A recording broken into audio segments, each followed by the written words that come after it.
What's good, everybody? It's your man Big Dom coming live and at you another True Players Podcast episode live Wednesday night during the Knicks game, which I was trying to avoid it, but I couldn't avoid it. Knicks are up by 12 against the Charlotte Hornets. Had a big lead in this game as well, and they brought it back to 6 points. Now it looks like the Knicks are trying to pull away in the third quarter to fix the mistake that they did yesterday against the Boston Celtics, where they had a big lead, 14-point lead, and eventually lost the game in Boston against the Celtics, who are out. Jason Tatum, Jalen Brown had a big game. You could tell the Knicks really missed OG Anunoby. That's the primary defender for him. The defender for Jason Tatum would have been mikalbridges, but I'll talk more about the Knicks a little bit later. But if you see me glance up on my screen, I'm watching the game as we speak right now. But I want to talk about the big win the Jets had against the Falcons in MetLife Stadium, in which I was there in attendance. I was in the stadium on the field for pregame with the national anthem. I was kind of like afraid to take off my hat because I was afraid my head. I didn't want to catch a cold, so the rain was falling on my head, on my bald head, and I was afraid I was gonna get sick. But for the most part, I'm still good. I'm still good, so I'm happy to report I'm still good. I went there with my girl, and we both had a great time there. I want to give a big shout out to tickpick. This is the If anybody thought I was some big shot, I had deep pockets to be on the field. Nah, I gotta give a big shout out to tickpick with the option that we had. We had the experience in which we had a suite. We were in the box, 2 hours worth of food. We could either watch the game from in the suite or walk out into the section of the 230 section, which is the 230 section B, and watch it outside. So you already know when it was raining out there that on Sunday, and we spent the first half inside. Then we eventually went outside to watch it outside on section 230B, which is the suite area. But I had an opportunity to take a picture with the New York Jet great Freeman McNeil, the great running back for the New York Jets, which I was excited about. At first, I didn't recognize him, and then I was like, "Oh shoot, that got to be Freeman McNeil." So I was like, "Let me go take a picture with him." Me and my girl took a picture with him as well, and but tell you the experience. You could have the experience whether you're a Jet fan or during a Giants game. All you have to do really is to wear Jets apparel or Giants apparel, depending on which home team is there. And we got 2 hours of food and beverage, alcoholic drinks. You have to pay for, of course, but unlimited food, unlimited sodas, drinks, and all that fun stuff. So for me, it was a great experience. It was the tickpick ultimate suite and on-field package. We were able to go down to the field to for the national anthem, which is it was a great experience. I haven't been on the football field that low since I think I watched the high school playoff game and the Uniondale high school playoff game many years ago. I was actually on the field for the entire game for that one, thanks to my boy Big Sid. You know what I'm saying? So we were down there. So it was, like I said, it was a great experience. I would definitely do it again. All my fellow Jets fans, we all pool some money together. I know the Negro Fly Zone. I'm shouting you guys out as well.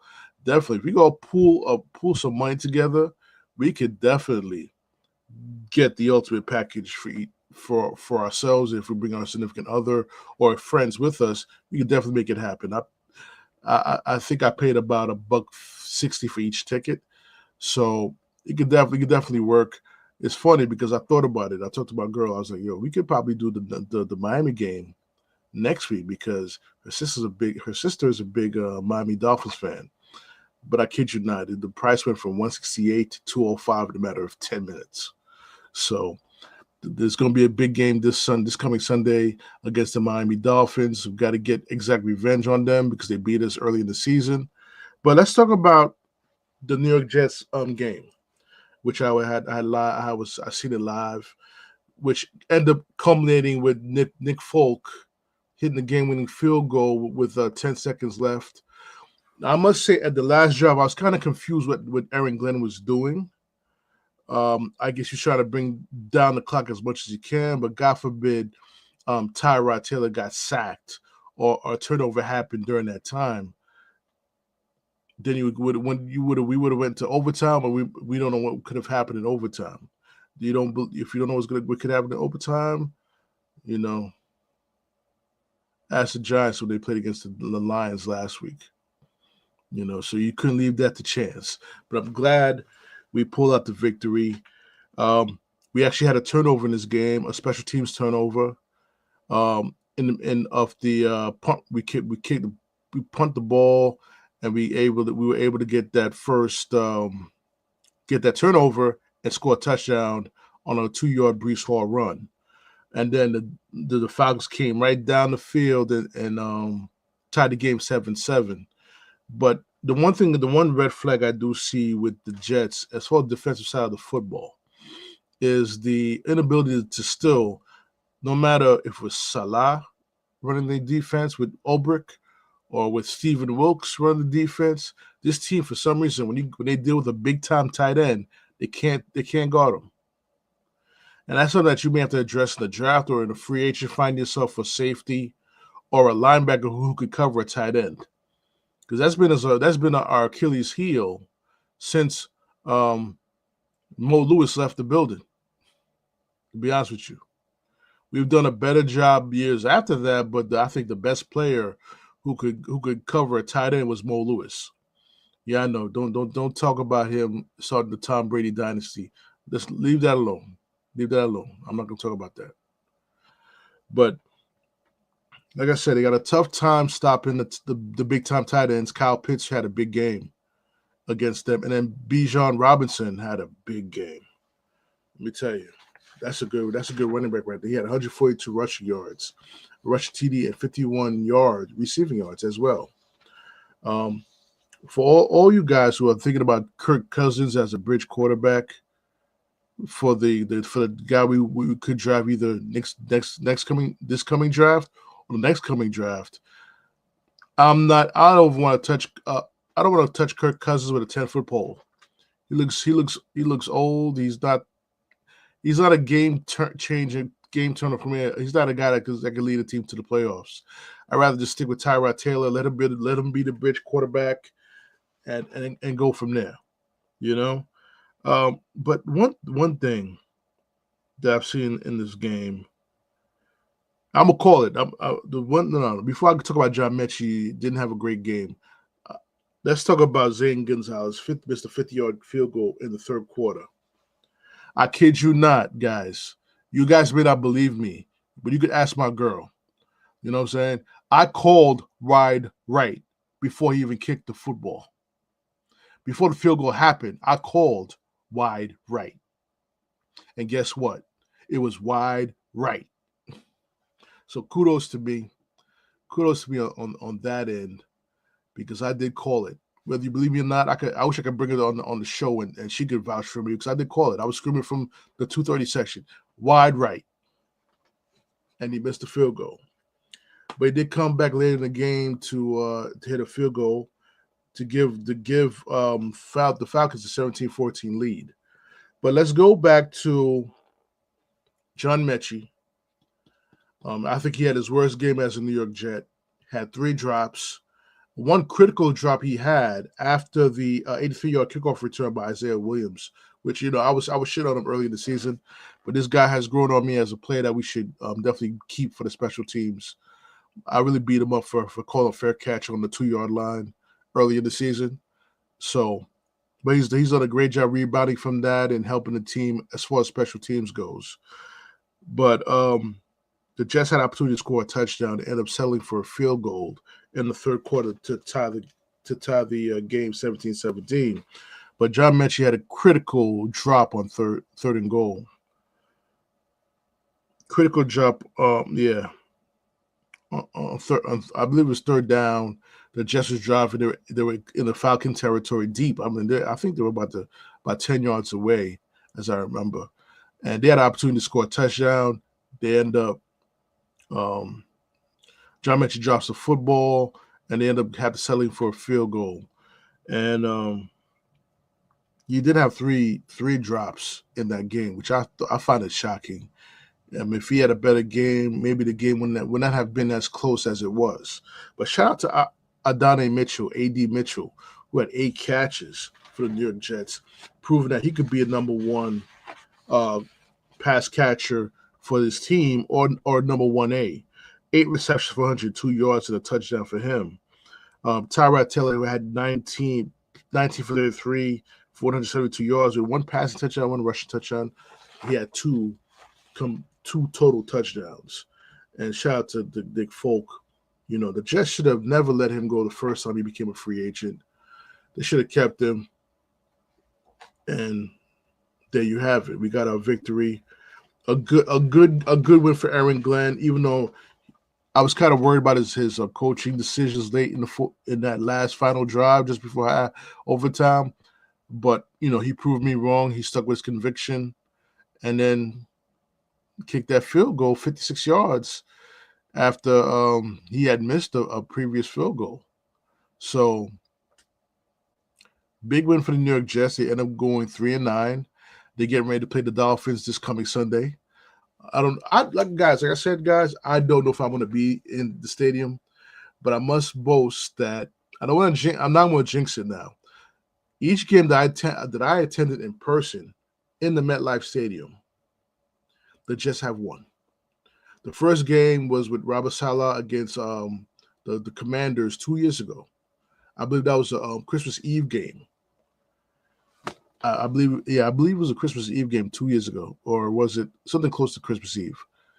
And they beat the Commanders by 2 touchdowns in that game. And then this past Sunday in the rain, guys, they beat the Atlanta Falcons. For me, this was a game that was winnable for them. I believe they should have won this football game. And this creates more of takes the heat off Aaron Glenn's back.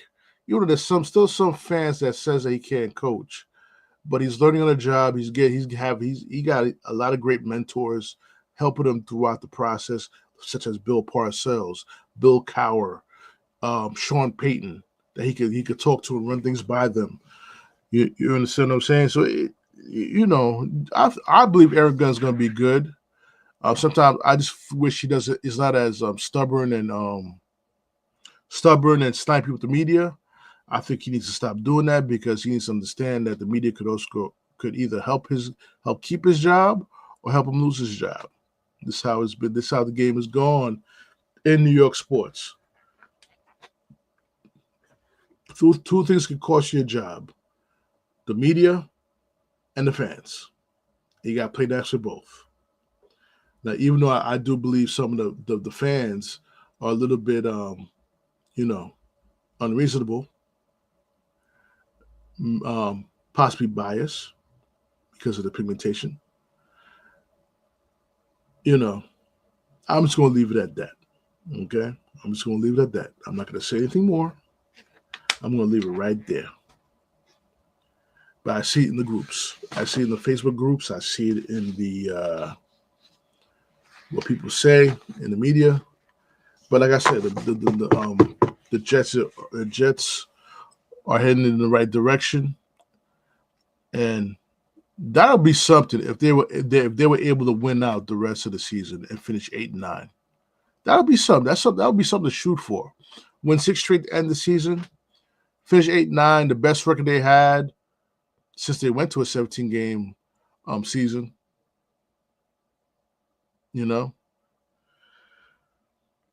Let's see what happens. I hope all is well for Jets fans. Jets world, Jets fans can be entertained. We're finally having a regime here that knows what it's doing, and just keep Woody out the way. Okay.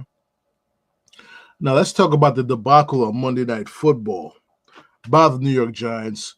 I know I got a lot of family members who are Giants fans who don't want to hear me speak about the New York Giants, but let me tell you, that game, they lost 33-15 against the Patriots last week. That was a horrible game, and let me tell you where the game really changed for the Giants.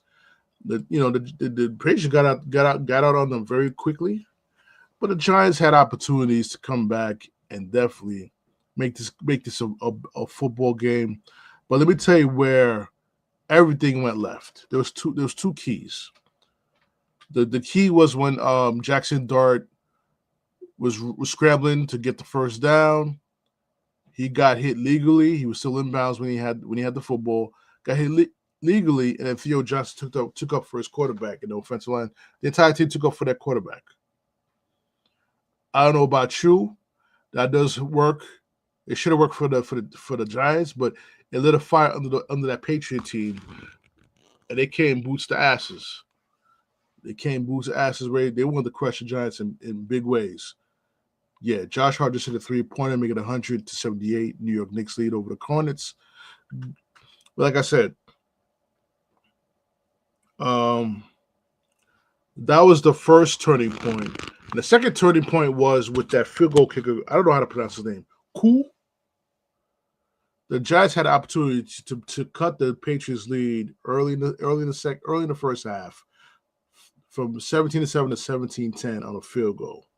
Now, the Giants were not able to get off the field goal because through the kicking motion, their field goal kicker, Cool, got his foot stuck in the turf while attempting to kick the football. And all the years of me watching football since 1992, I've never seen that shit happen. I've never seen that shit in high school football. I've never seen that shit in junior high school football. I've never seen that shit in college football. But I see it on a professional stage on Monday night. Now, I spoke to my boy Joey G. You know what I'm saying? We're going to do a podcast with me and Joey G very soon. He sent me a message saying that, is the fix on?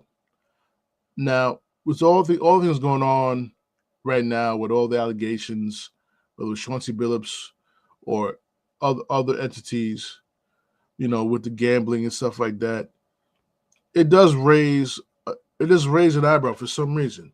Because I've never, like I said, never seen that happen. And I saw the team when that happened. They showed replays. The team was deflated.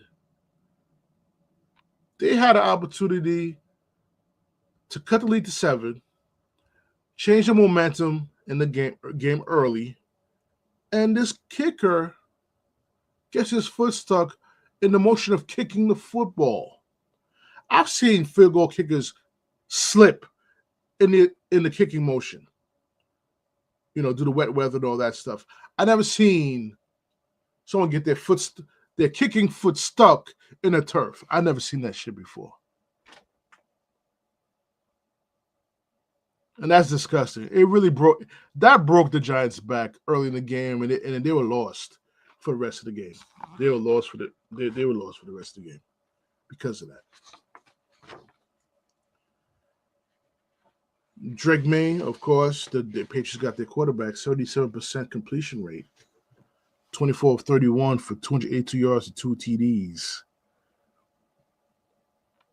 And they got a special teams return with Marcus Jones, and Travion Henderson had 11 carries for 67 yards plus 35-yard catch. The only bright spot for the Giants was Jaxson Dart, and I want to speak on Jaxson Dart right now. Before I go there, Tyrone Tracy leaves the game with a hip injury. Don't know what the season is going to look like. So Giants is going to be down to Devin Singletary as their running back. They may have to sign somebody off the practice squad if he can't go for the rest of the season. But I want to speak about Jaxson Dart. During the press conference, he basically told the media in so many words, this is the way he plays football. But Jaxson Dart, you are the franchise quarterback of the New York Giants. They can't afford to lose you for any amount of games. Granted, it is fun watching Jameis Winston play, but you are the franchise. And as a franchise quarterback, you gotta have to learn to protect yourself on that football field. These players are not college players. This is not Ole Miss when you play in the Ole Miss. This is the NFL.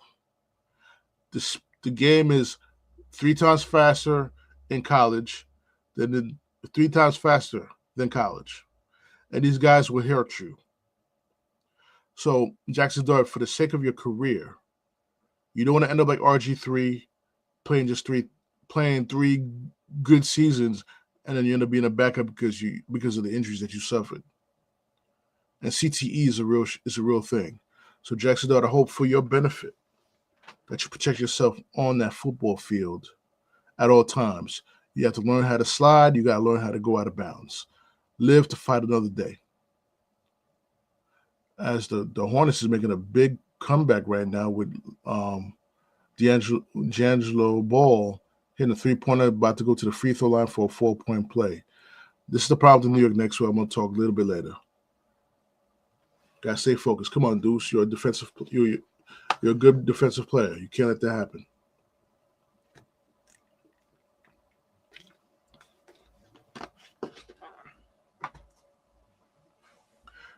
Like I said, Jaxson Dart needs to know how to slide, get out of bounds,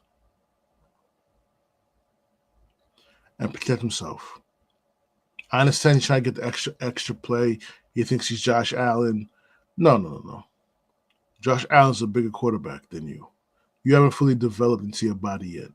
So brace it, protect yourself, slide, learn how to slide, or run out of bounds. The Jazz can't lose you for any more football games. They can't. You can't do it. Now, before I talk about the Knicks, let's talk quickly about baseball.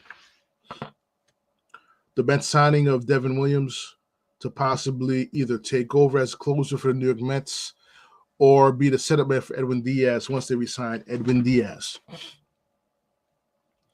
My only issue is, why are we chasing former Yankees? This guy was trash as a closer for the New York Yankees. What makes you think he's going to be any better with the New York Mets if you're going to put him in the closer position? What makes you think he's going to be any better?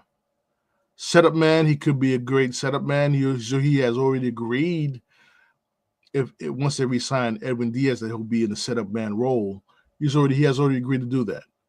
So, I mean, if you sign Edwin Diaz, then you got your setup man, and you just got to build around the bullpen a little bit more.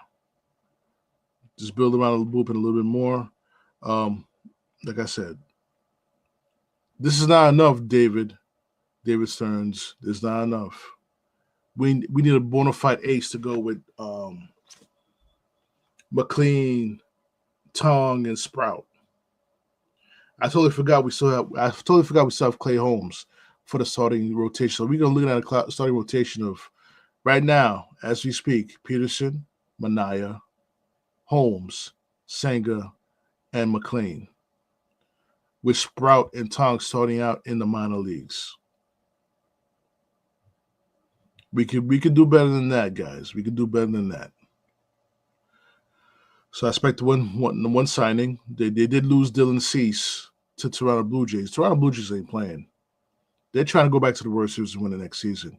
With your Savage and now with Dylan Cease, they're stacked. They still got the offensive. They still got the offensive firepower. They signed Bo Bichette, and that team could be right in the running to go back to the World Series next season. It could be right back into the running. Come on, Jordan. Oh, shoot. Oh, this is the problem with Carly Towns.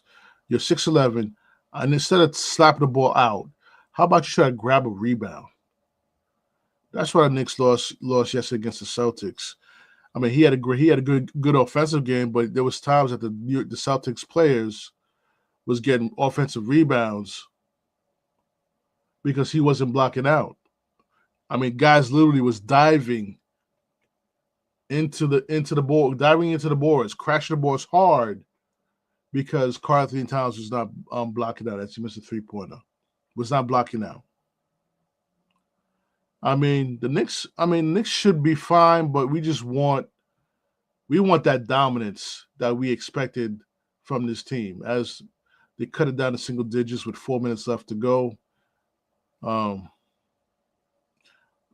Knicks like to make this like people to get their Rolaids and stuff. And I see that ever since they put Josh Hart back in the lineup, Josh Hart has found his rhythm. Come on, Deuce. Bam! Three-pointer from Deuce. back to 11. So once Josh Hart got back to the starting lineup, it really brought his game back from where it was last season. He's shooting a three-pointer a whole lot better this season than he did last season, which I like, even though he has an injury to his hand. But let me tell you something. If Josh Hart could consistently hit the three-point shot at a clip of at least 35 to 37%, the team's is going to have to respect him on that floor. Going to have to respect him, and that's key. They're still without Anunoby, hamstring injury. We'll see what happens as we continue to hear the rumblings about Giannis Antetokounmpo. And if there's any reason why the Knicks should definitely pull that trigger on that trade, is because what we saw in Karl Towns yesterday against the Celtics.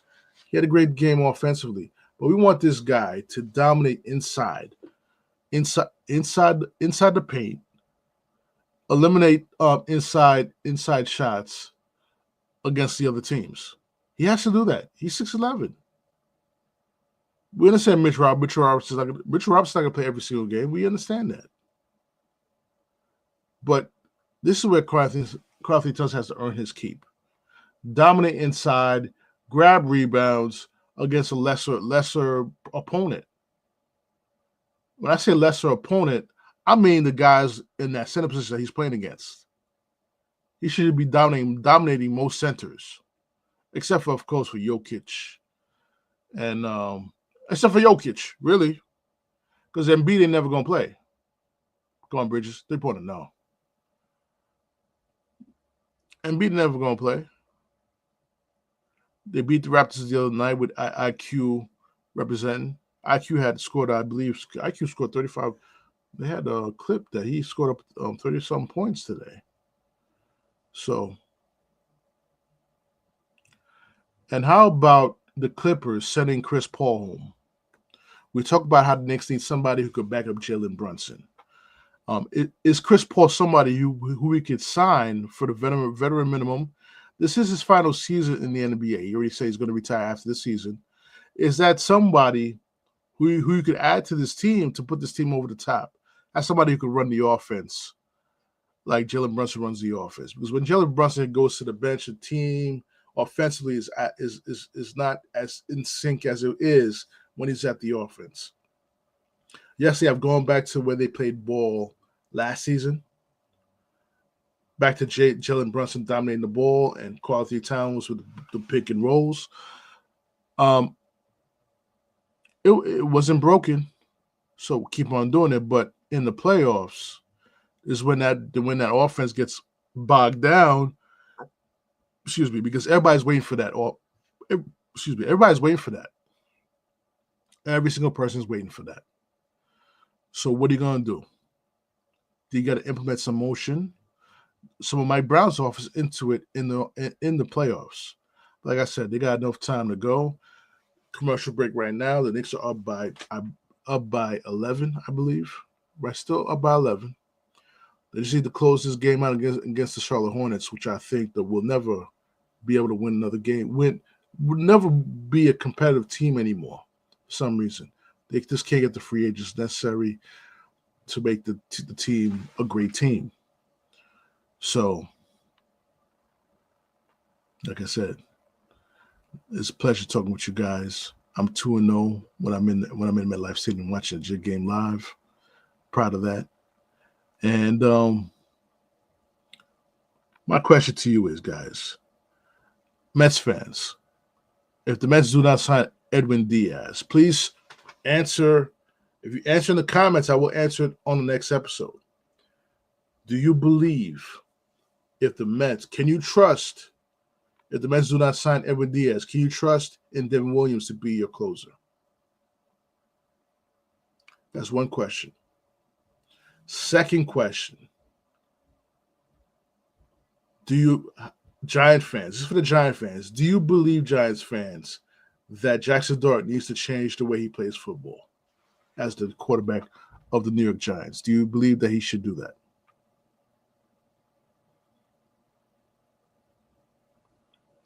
Now back to my Mets fans. Do you believe Pete Alonso and Edwin Diaz will resign with the New York Mets? I already told you guys in previous episodes what I would do as GM. I'm giving Pete 4 years, 160, fifth year player option for another 40 mil, which would make the deal $200 million as he goes to the age of, I believe, 35. 37. He's 32 or 30. But anyway, 5-year contract, play option year 5, year 6, mutual option, both team and play option year 6. So it could culminate into a $240 million contract for 6 years. This is what I would do with Pete Alonso. And let me ask you guys a question. Do you think that's a fair contract offer? What I just mapped out for you. Do you believe that's a fair offer? You can play around with the deferred money. Listen, that's why do you think Bobby Bonilla still gets paid? He has 3 more years left. 3 more years of Bobby Bonilla Day. 3 more years. This contract, this deferred payment will be done in 2029. All right? You got 3 years with Bobby Bonilla Day. With all the deferred money, you can make this work for Pete Alonso. You can make this work for Edwin Diaz. But most importantly, the Mets need a left fielder. Good job, Towns. The Mets need a left fielder. The Mets need a starting pitcher. At this point, I would definitely re-sign Starling Marte for the leadership aspect. So apparently, what rumors is flying around as if Soto and Lindor does not get along. You know what I'm saying? McNeil still doesn't get along with Lindor. I mean, it's clear that McNeil's time is up with the Mets. It's clear. Now, what package can you do? Would you trade him for an outfielder? Would you trade him for some chips, minor league chips? Would you trade him for a starting pitcher? But what caliber of starting pitcher can a Jeff McNeil trade fetch you back? Nothing to think about, Mets fans.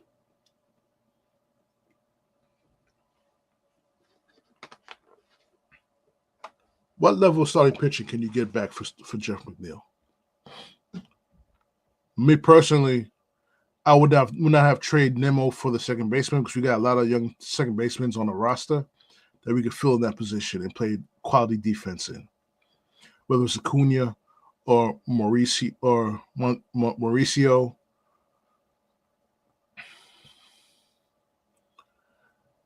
You guys, Acuna is killing it in winter ball right now. It's killing it.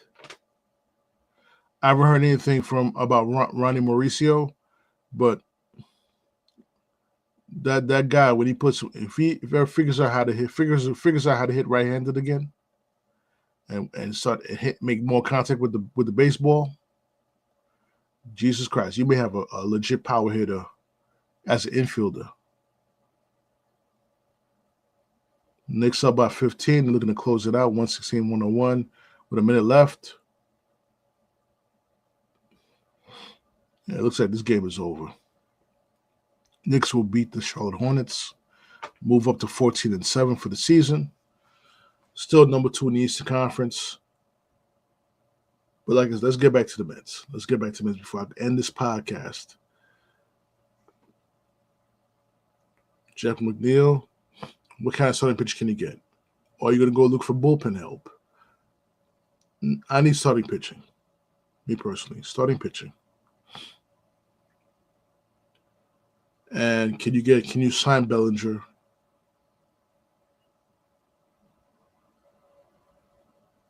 Me personally, I think the Mets screwed up a couple of years ago when he had the opportunity to have a reunion with Michael Conforto, that a left-handed bat with power.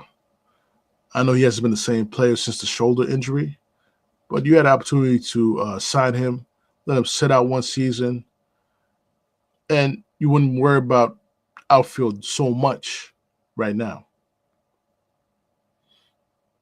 But like I said, the Mets need to spend money.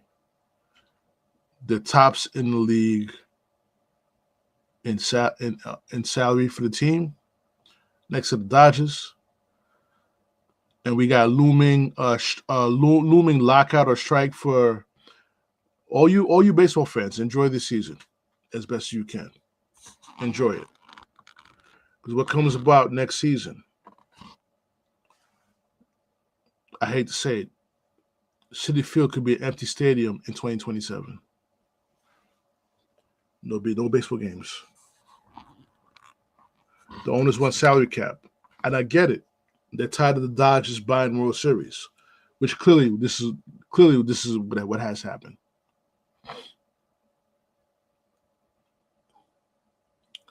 There's nothing to do with Steve Cohen. Everyone's talking about, Steve Cohen got the deepest pockets. This salary cap proposal has everything to do with the Los Angeles Dodgers. And really, all they did was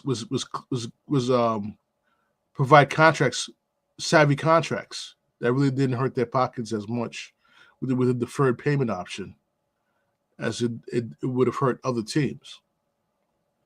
And this is what the Mets will be trying to do this season with Diaz and Alonso, offer him big time money with deferred payments. Deferred payments. So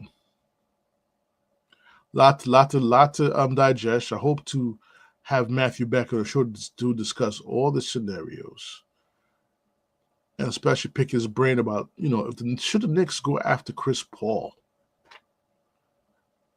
to help out this offense? His final season, he's 40 years old.